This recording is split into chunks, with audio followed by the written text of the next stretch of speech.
them that way.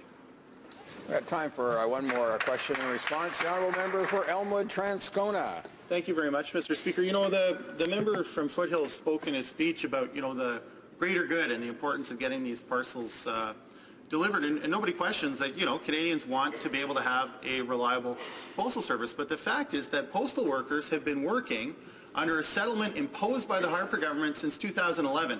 They've seen the injury rate in their workplace go up to 5 times the national average, and there's a whole bunch of postal workers, which are people in our communities with families, who are being mandated overtime every day because their routes are expanding and they don't have enough time in the day to get the work done. So they're coming home at 8 or 9 at night. They're working not just in the snow, but they're doing it in the dark with headlamps on, and that's why the injury rate is so high. So he says there's a time for this to get dealt with. The time is during bargaining, and postal workers have been putting the interests of Canadians first for years under the settlement that was imposed by the Harper government. So now is the time to deal with it, and all they're asking is for the government to butt out instead of imposing back to work legislation and letting the employer know that whatever they do at the table, the government's got their back, so don't worry about it, management.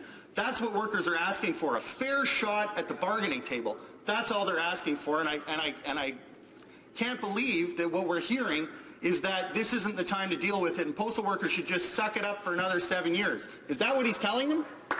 Member for Foothills. Thank you very much, Mr. Speaker. And it's great to finally hear some fire out of the New Democrat Party, who's reintroducing themselves to Canadians after months of no-shows. This is great to see. Not once did I say in my presentation that we don't appreciate what postal workers are doing, but let's be clear. There are Canadians across the country who are working outside in this weather, whether it's postal workers, energy workers, oil and gas workers, farmers, ranchers.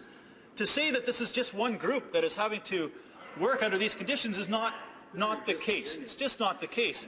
We appreciate as Canadians everything that our postal workers are doing. I talked about them being an essential service.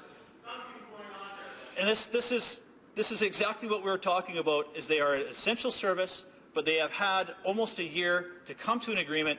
They've had options that the union leadership has not even allowed their own members to vote on. So let's be clear. The leadership have taken a decision that their members haven't had an opportunity to even vote on. So I think there are opportunities here to get this back to work, ensure through the Christmas season that we do not have a disruption in service. Please, the débat.